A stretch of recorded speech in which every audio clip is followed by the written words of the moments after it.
a favor and like it. We want to get 2 plaques so we can flex it on our haters. We've been getting a lot of haters recently, guys. Holy crap! If you search Fresh and Fits, like there's a hater every whole corner. lot. So okay, now that we're back up live, guys, back to regular schedule programming. So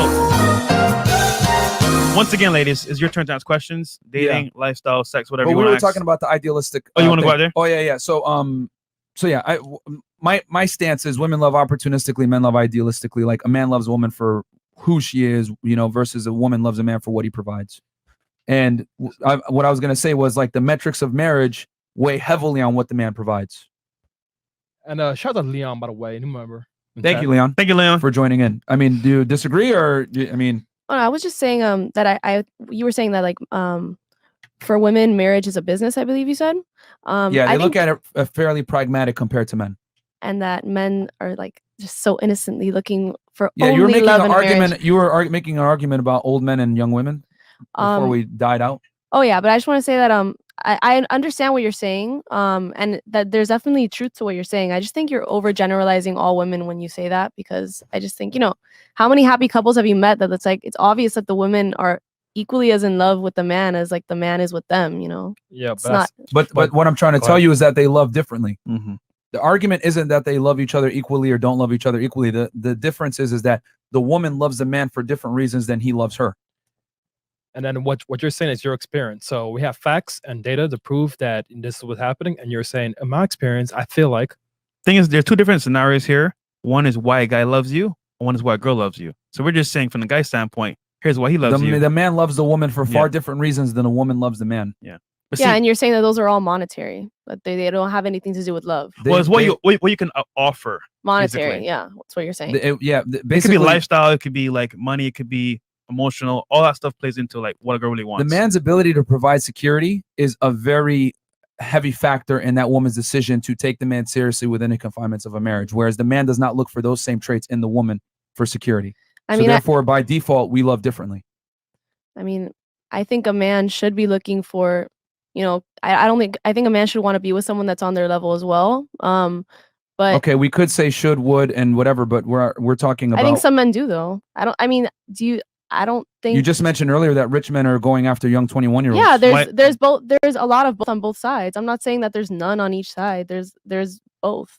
But I feel like you guys you're overgeneralizing it. Like you said that all women see marriage as a business. I don't think that's all women. See, okay, you're saying I think, I feel. It's not. Shoulda, woulda, coulda, and I understand that it's how you feel, but the facts and what we're saying, you like real talk, right? I get it. Yeah, but it's not a fact though. All women don't see marriage as a business. We never said all. We never said all. We said most. You guys said women see marriage as a business. The majority do. Oh, okay. You should have specified maybe. Yeah, the majority do. And remember, you guys say generalizations. Generalizations is how the world works. Yeah.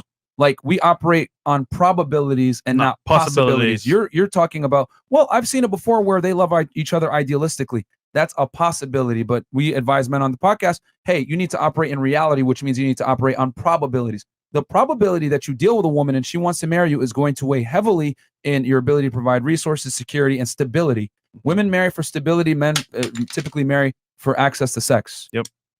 And we got Roland in the chat too. He says, men love idealistically, women love opportunistic. Shout out to Rollo Tomasi, critically acclaimed author. Shout out to him. So I know it, and women always fight us on this. We brought this up on other times, and they've given similar arguments that you're giving because it's very, how do I say this? It sounds awful to say women love opportunistically, but that's been the way since the beginning of time. Women have always loved opportunistically. And it's okay. Like it's just how life we don't is. knock it, but the thing is that we have to educate men to tell them the Disney fairy tale does not exist. Women don't love you for you. Like they love you for what you provide. This is the unfortunate reality of the world when we talk about marriage and divorce and relationships, especially marriage, which is the highest pinnacle of a relationship. Women want security. That overrides everything. This is why women will marry a guy that isn't necessarily the most attractive, but he has a lot of money.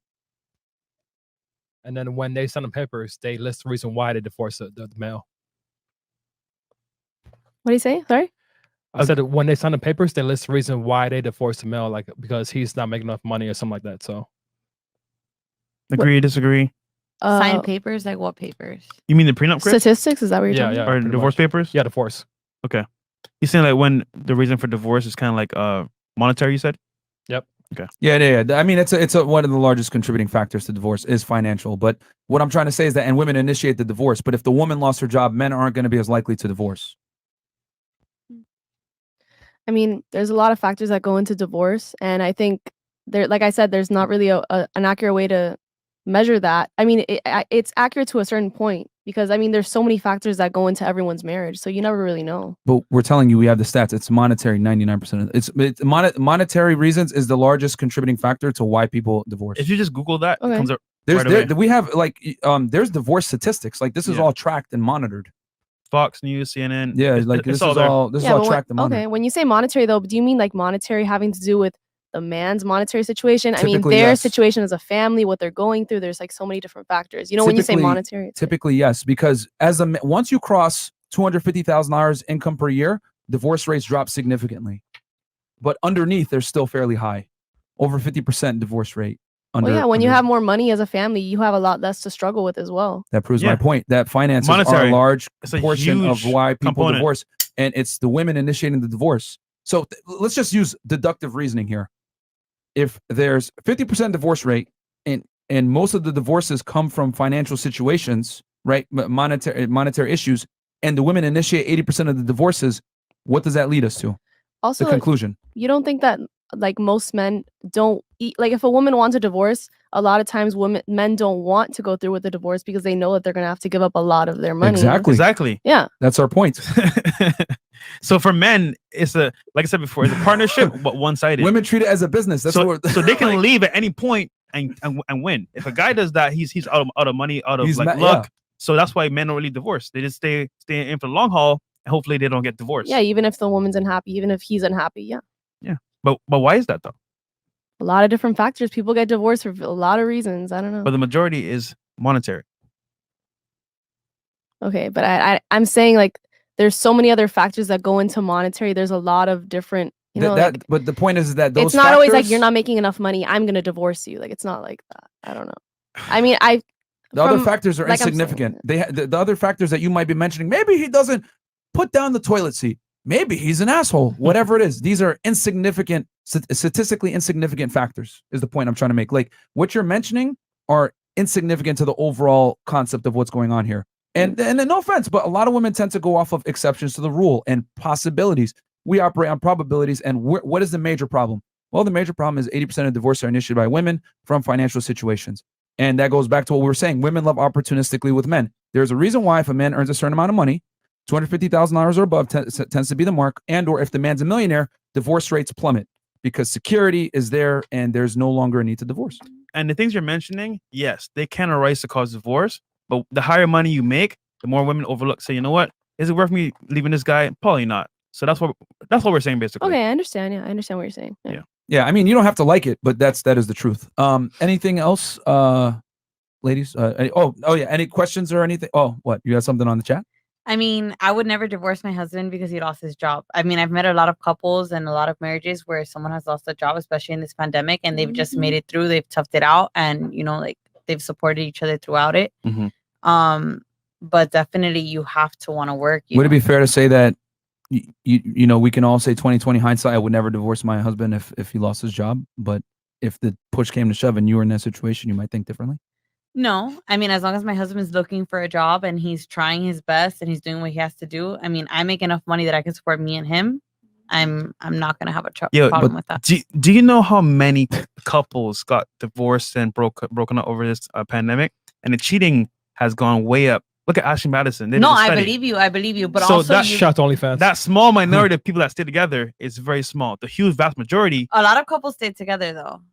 I feel like if they're- anything, during this boring pandemic, a lot of people found if you go to Ashley relationships. Madison and there was a recent study, there's a bunch of couples and married couples that are cheating on that site. Why is that?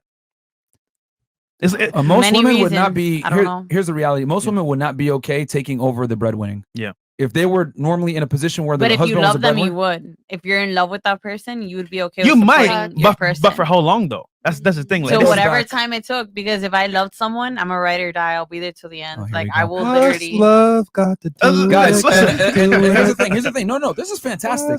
This is fantastic because what we're showing here Yeah. is that women will say things, right? Like that they'll say they'll say the flattering thing to say, no, I'll stick by you, I'll whatever.